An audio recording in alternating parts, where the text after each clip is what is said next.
Welcome to The State of Us. Beyond mainstream cable news and party lines, with a millennial and a boomer, The State of Us pushes past the noise and uncovers all the issues that matter. Here's your host, Justin T. Weller.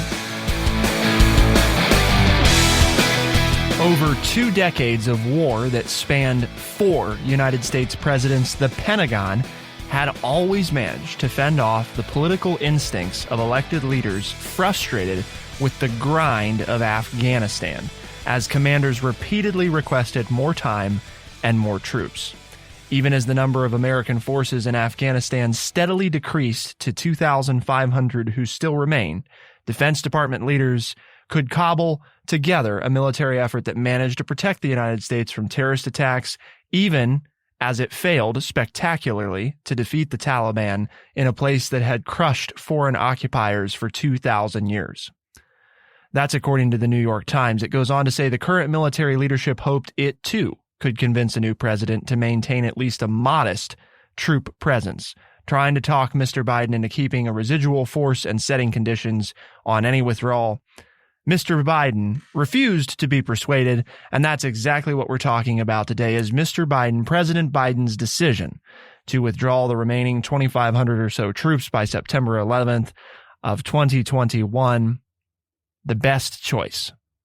Complicated question to answer, but one that we're going to endeavor to do so anyway. Of course, a conversation on foreign relations and the military wouldn't be complete without True Chat senior historian and an educator of more than 30 years. Here is your friendly redneck liberal, Lance Jackson. Well, the key, which I'm sure we'll do, is to look at the historical perspective for this part of the world with this kind of situation. But the word of the day today is mission, M-I-S-S-I-O-N. It is a noun. It is a sending out or being sent out with authority to perform a special duty. So, is it time for this mission to end, or was this a mission that when it was started was never going to end?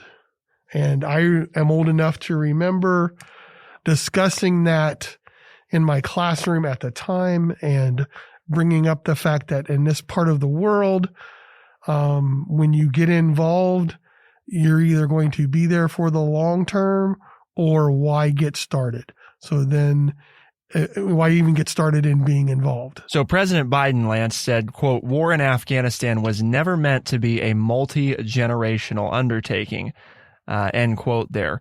And the interesting thing, right, is you're shaking your head for the audience because it's like, I'm not sure how we thought it was going to end. Well, I think in fairness, how most Americans believed it was going to end is that we would find, the terrorists and we would crush them, and maybe we'll find some weapons of mass destruction and we'll get rid of those, and then we'll be done, right? Yeah, I was alive at the time. That's what 90% of the nation said was going to happen. And President Biden's maintaining that. And there were 10% of us that said that's not what happens when you go fight in this region.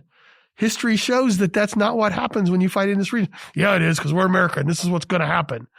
Okay, so we're going to make it happen whether we actually should or not. And again, I'm not saying we should or shouldn't, but this is 20 years hence when we all had this discussion, those of us who were talking about whether or not this was a good idea. I'm not saying that it wasn't a good idea. We were questioning whether or not it was a good idea for this very reason, is that once you go in to this region of the world, the last at least 250 years shows us that you will not be successful in nation building and changing the way they do things. There's a lot of Afghans now that don't want to see us leave because it throws their future into contention. It's hard to imagine, right?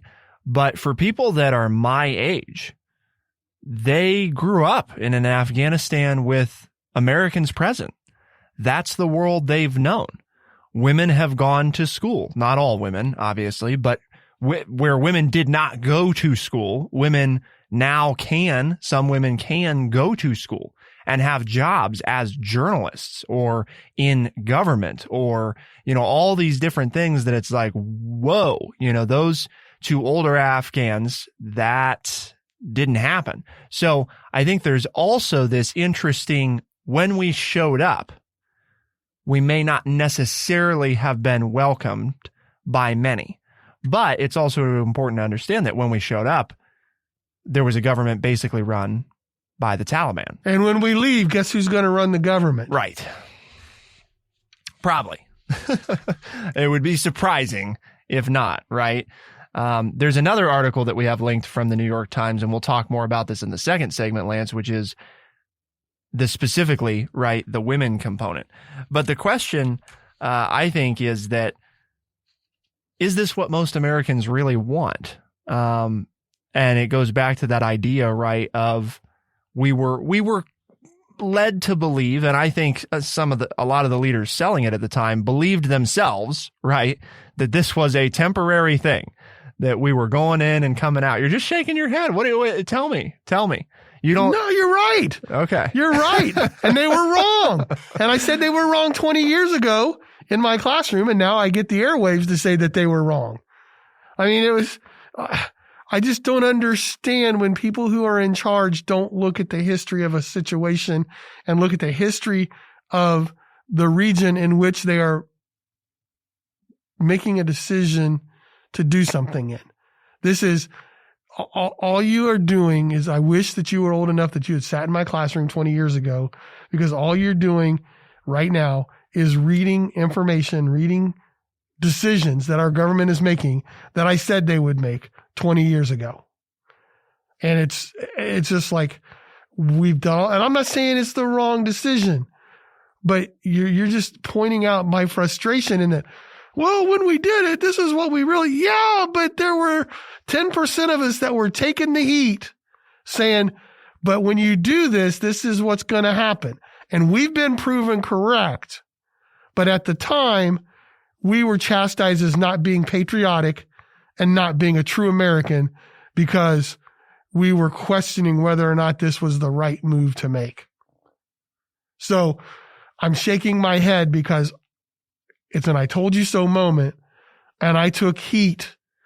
Well, you're not a true patriot because you're not supporting this government's decision to go do this. I mean, my God, look what they did to us. We need to go do this. And I said, this is not going to solve the problem. And here we are 20 years later, and guess what? It didn't solve the problem, in my opinion. We pulled out of Vietnam, and we see what's, how that's developed. Good, bad, or indifferent. We haven't pulled out of South Korea. And that's been, we're coming up on what? The 70th anniversary of yep. putting troops into Korea, and we still have troops in Korea. It's become a political thing, right? Afghanistan, and we've got 2,500 troops there, but in South Korea, Lance, we have 28,500 troops. And that's not, by the way, that's not the largest foreign force. You want to talk about even older? Germany. I was going to say NATO, right? Yep. Germany. We have 38,600 troops in Germany. Yep. So from World War II, left from 1945. Right. So what's the math there? I mean, we're, 20 years and I'm not, just to be real clear, I am not in any way diminishing, I don't want to at all diminish the service of the people that have been there. And in part, the reason we're doing this episode is to avoid doing that, because part of my fear, and I told you this before the show, Lance, you can vouch for this, right? Is that if I'm somebody who lost a loved one in Afghanistan and we pull out now and the Taliban takes over again, what did we really get done other than kill some American soldiers, kill a bunch of civilians, and kill a bunch of Taliban? I mean, that's it, right? That's the sum of what we did, because the nation that we started to build, that now, mind you, there are a lot of Afghans that want to keep around, right? They would like to see their democracy continue, especially the people whose rights have been advanced as a result, is now going to crumble again. For a young person, all I can say is Vietnam. All you're doing, if you study history, is you're repeating what many people at the time said about Vietnam when we pulled out of Vietnam. And so why did we, and talk about a troop presence. I mean, almost 5 times what has been in Afghanistan, and at least as long, if not longer. Now, where you run into this and people will, but the article says that this is America's longest war. Okay. But Vietnam was never a declared war, people. Right. Okay. Well, neither was this. I mean, there's that ongoing, Congress never declared war. Even the president referred to it as a war. And the reality, right, in technical terms is that, well, it's not technically a war, but longest, I think the official terminology, right, is the longest active military engagement in American history, which is just so, whatever. The other thing that got me, Lance, as we go into the next segment, I want to talk about Rand Paul for 2 reasons. Rand Paul, what does he got to do with this? Well, to find out, keep it here on The State of Us, and we'll be right back.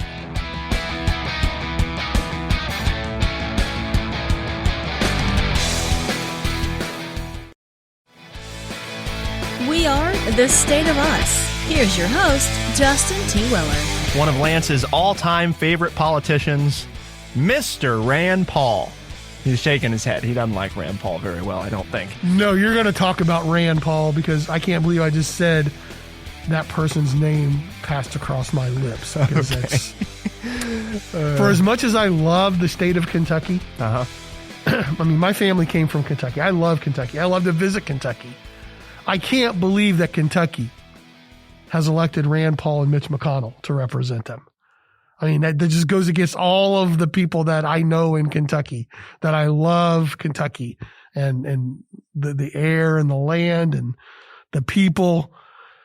I just don't understand Mitch McConnell and Rand Paul coming from there. And that's all I got to say. Here's the thing. For those of you that haven't seen it, you can look it up. And by the way, if you have comments on today's show, we like to hear them. We've seen a few more come in. We do try to reply to all of them. Send us an email, podcast@thestateofus.org, podcast@thestateofus.org. But the Rand Paul thing, if you Google, his comments, you'll find them. You can watch them. Here's the deal, right? He was criticizing the president because he's basically saying, all this work's going to be for naught. A lot of what I was saying in the first segment. I agree with the substance of his comments, okay? But that's the important distinction there. I am upset with Rand Paul because when Trump was preparing to do the same thing, he was nowhere to be heard on the criticism scale, right? It's that party politics, and both sides do this. Democrats criticized Trump when he was talking about trying to abruptly pull out troops by the end of last year. And then, now Biden wants to do it and they're, singing his praises and this is genius. And it's like, what? Okay, we just flipped the script. But the other thing that frustrated me when I was listening to him is I was like, because we were just talking about wars, Lance, right? And what it takes to make an official war. I was like, you're speaking from the floor of the United States Senate. If you don't like that the president's pulling out troops, then keep the troops. Because guess what? I think everybody forgets this. You can do that, Oh, yeah. Yeah, we can declare war, can't we? Yeah, but you don't because you want to pass the buck and you have obfuscated. Let's see if I can say it right. The responsibility of Congress to decide about extended military engagements to the President of the United States, which, by the way, for all those people out there that give a damn about the Constitution, is not how that's supposed to work.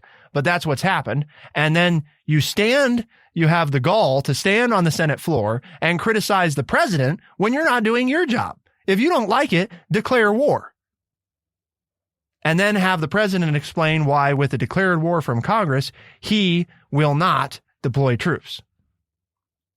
But no, we'd just rather do the soapbox thing because that's easier. That's it. Well, you get your 15-second soundbite and the people back in Kentucky get to hear you and you get your name on all the major news networks. Right. And that brings in more campaign donations, which means you can run for re-election and spend another 6 years doing the same thing instead of actually getting stuff done.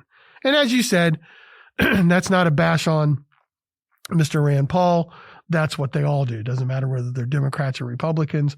And therein lies the problem, is that they're so busy, as you said before, raising money for their next election that they're not getting the job done for us as our representatives, be it Republicans or Democrats, or the famous independent Bernie Sanders, either one. Not to forget the few independents that are there. Right. Yeah.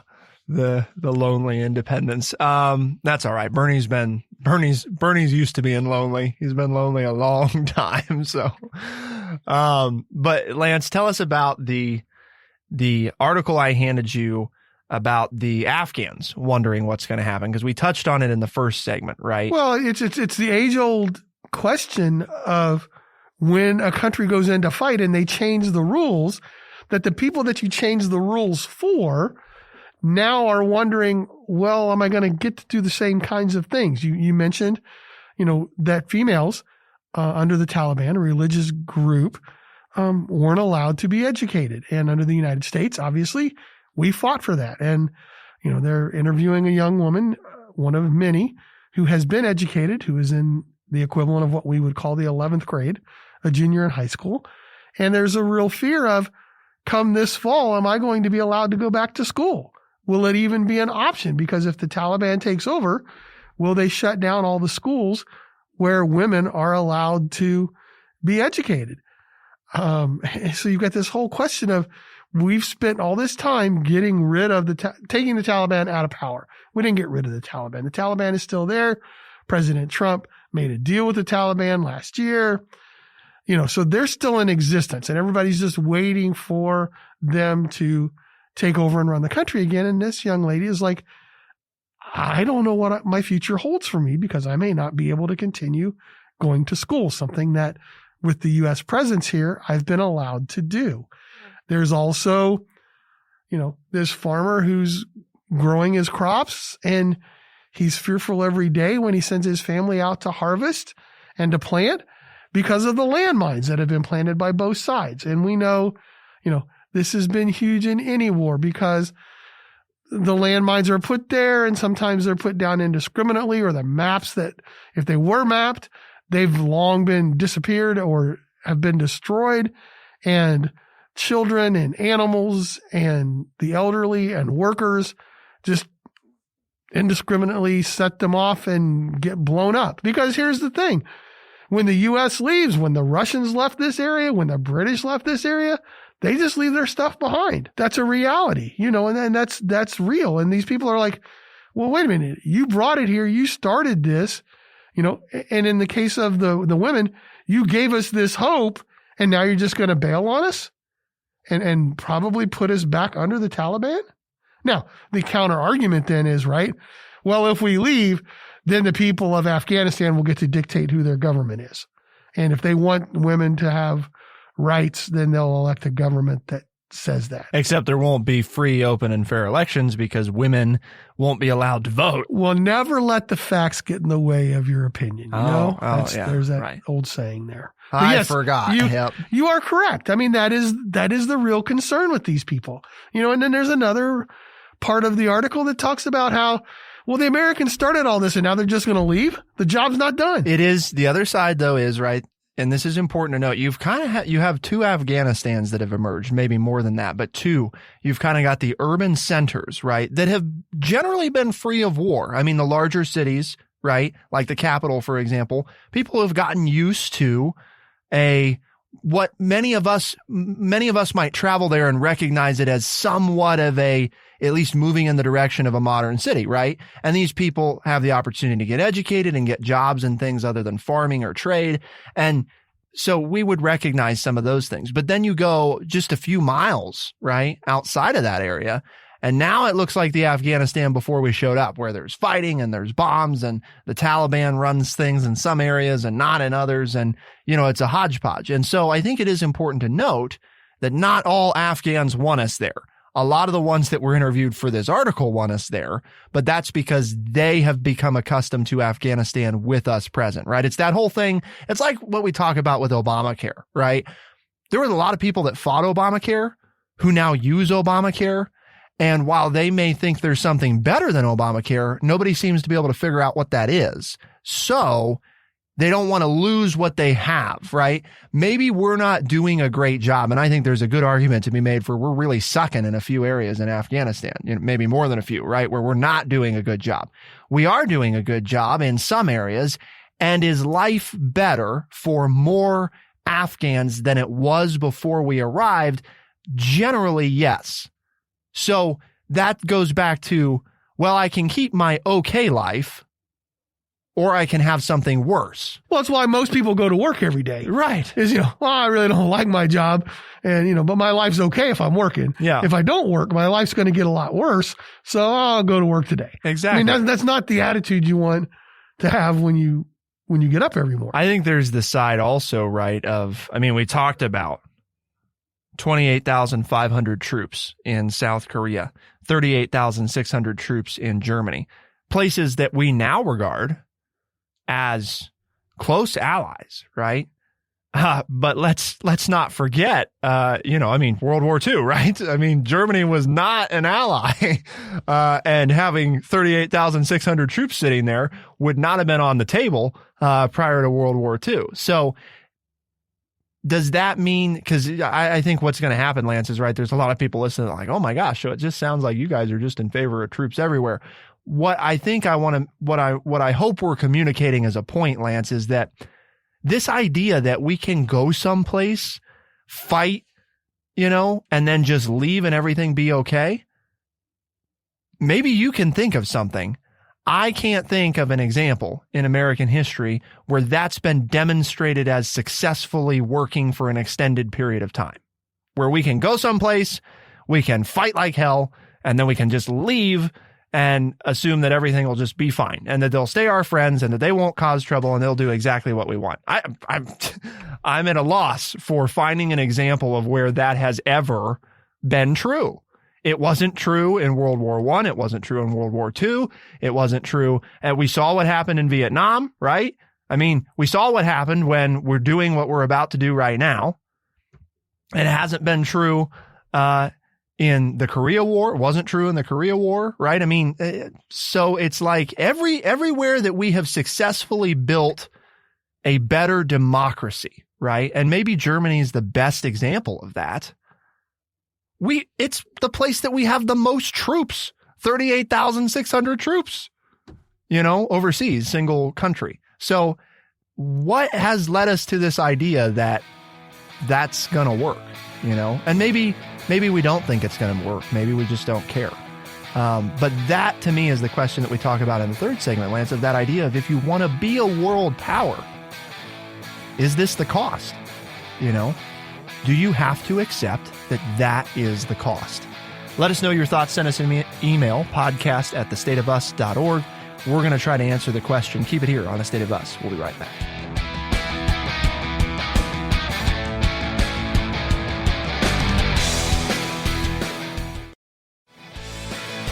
We are The State of Us. Here's your host, Justin T. Weller.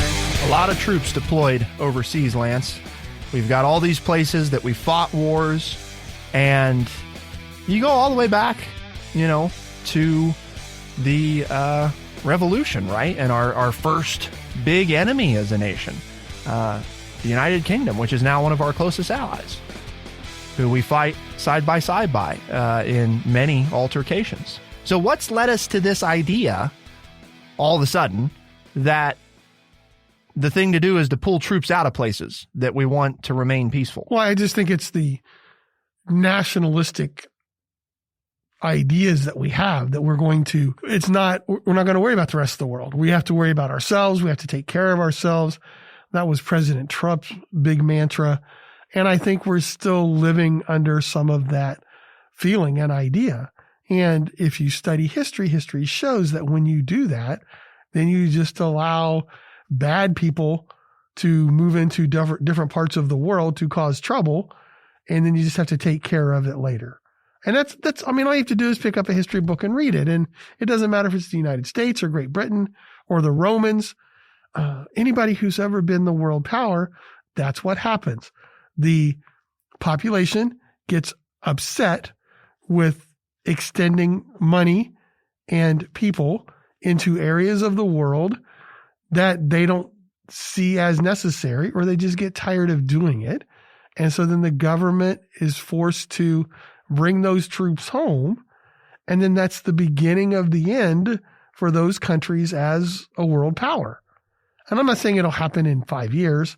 It might happen in 50 years or 100 years or 200 years.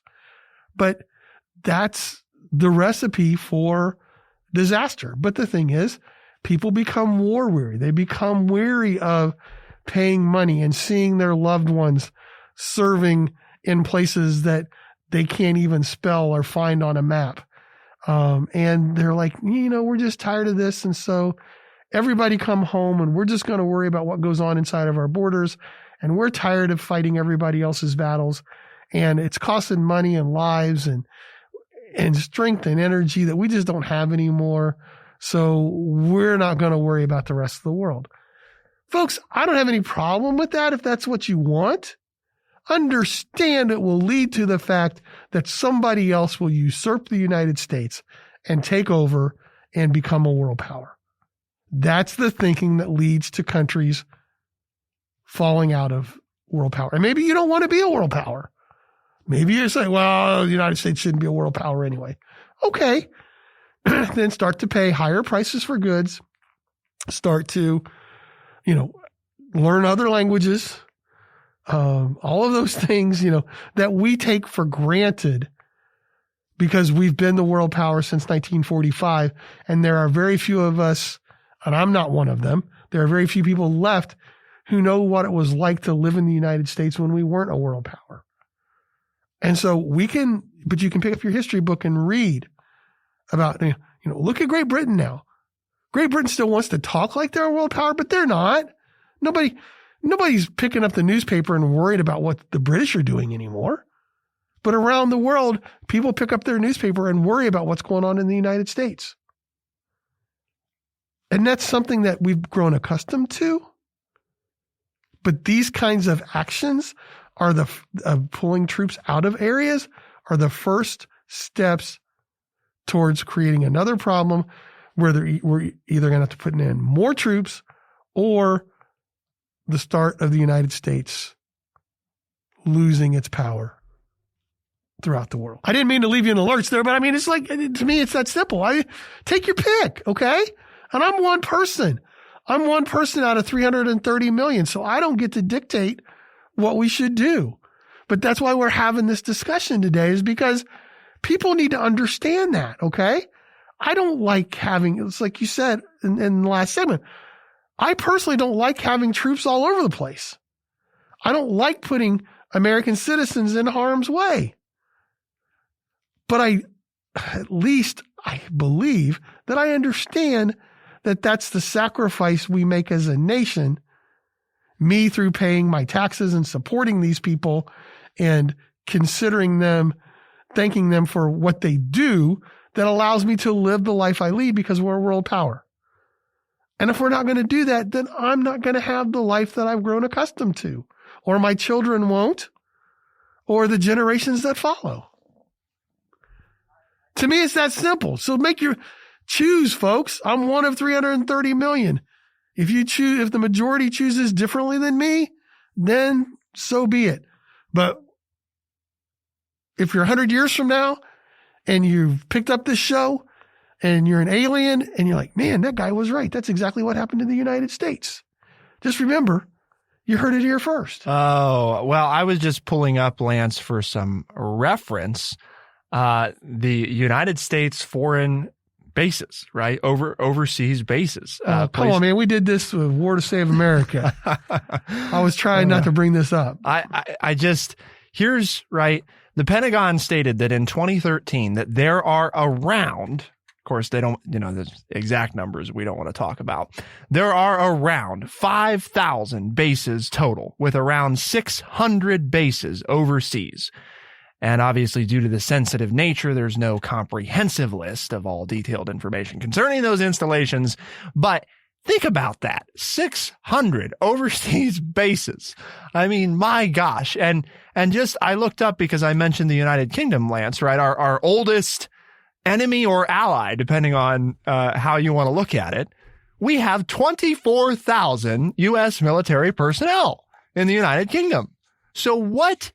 I mean, the upsetting thing is this. We have to debunk, if nothing else from today's episode, folks, you have to come away with this understanding that today, America's closest allies, we have bases there and we have troops there. And part of the reason they're probably nice to us is because we got people in their backyard. Maybe I'm downplaying, the close bond that we feel with the United Kingdom. No, the reason these places, right, are nice to us is not just because they fear us. I don't even think that's the main reason. I think it's because they rely on us to protect them. Well, they feel safe because we're there. Right.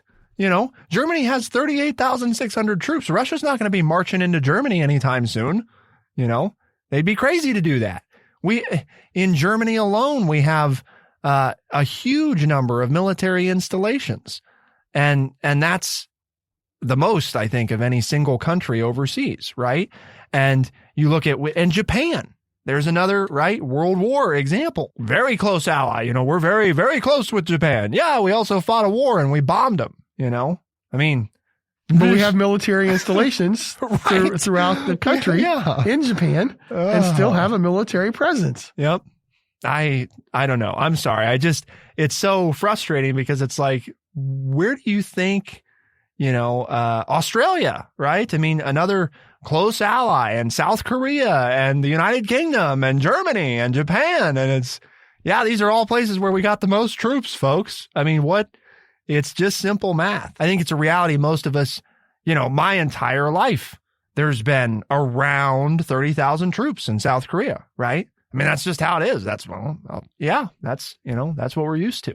And for some reason, Afghanistan sticks out as this place where we need to get the troops out. And I understand, I mean, in fairness, we don't lose any troops on a yearly basis in South Korea or Germany anymore, right? These are stable places, but why are they stable? Now. Yeah, now. They how weren't. many millions had to die, right, before they were? Japan. I mean, it's, so I don't know. That's the history component, right, that we always talk about, of understand this history side of things. I think this is the first time, Lance, where I can say on the show, I mean, since President Biden took office, I just think this is the wrong decision. And I don't like that, because would I like for us to not have to have troops all over the world? Yeah, that would be great. That'd be nice. Do I want us to stay in charge and be the world power? Yes. Yes, I do. So I accept that is part of the reality. The places that we have the best relationships with have the most U.S. forces overseas. And the places that we have bad relationships with, like North Korea, China, Russia, guess what? We have zero troops in those places.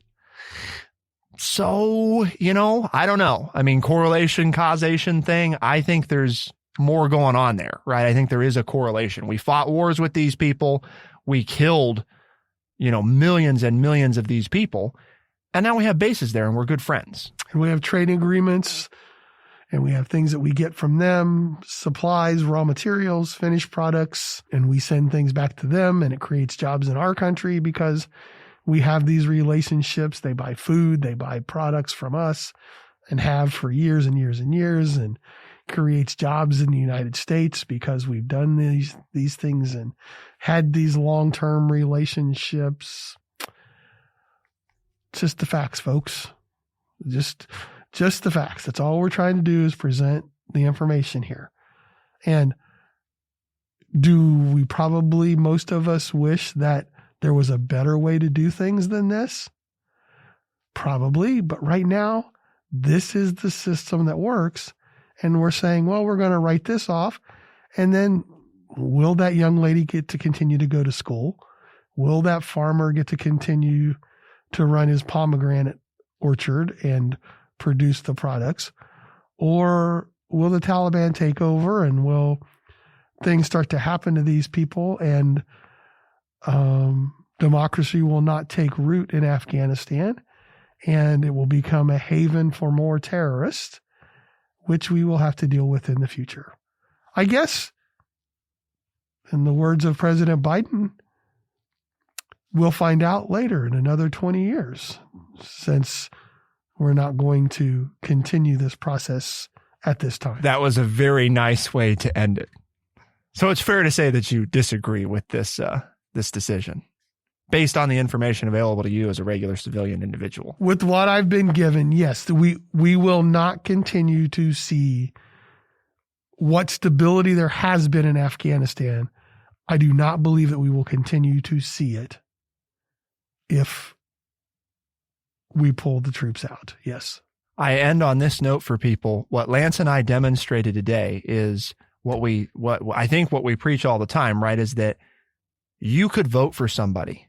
You could agree with some things that somebody does, but that doesn't mean you have to agree with it all, right? We think President Biden's making the wrong choice here. So we told you, and we spent a whole episode telling you why it's not the right decision, in our opinion. I mean, again, opinion, and we gave you hopefully the context for understanding what's going on in the rest of the world and how we've been successful in some areas and in other places where we haven't been. So no, I understand the desire to not see more Americans killed, but the thing that we have to ask ourselves is, what does it do to our reputation? And is it really going to achieve what we're after? Is it just a political short-term gain? So, but that's what we do on this show, right, Lance? We ask those tough questions and we have those difficult conversations and we say, you know what? We don't have to like everything that somebody does. And if we don't like what they're doing, we're going to tell you. And we're going to call out both sides for the pandering on what shouldn't be, of all the issues to pander on. Deployment of U.S. military personnel should not be one of them. And it happens all the time.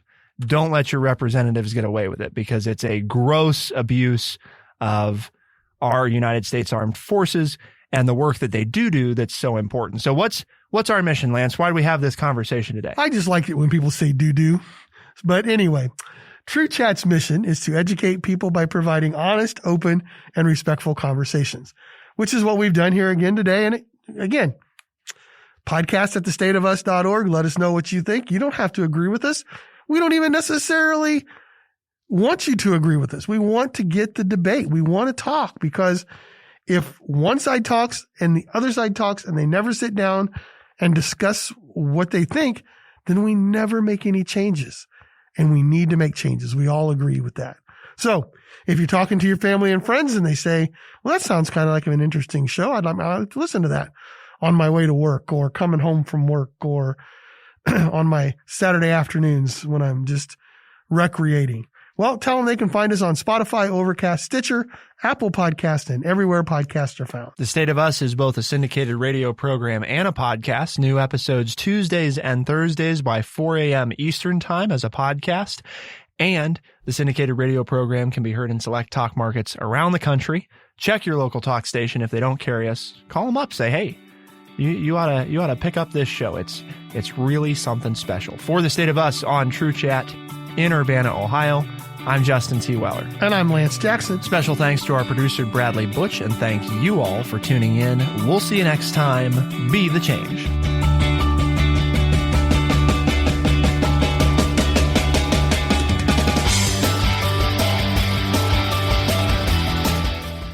Be sure to check out our website, thestateofus.org, for books, articles, and all the ways to tune in.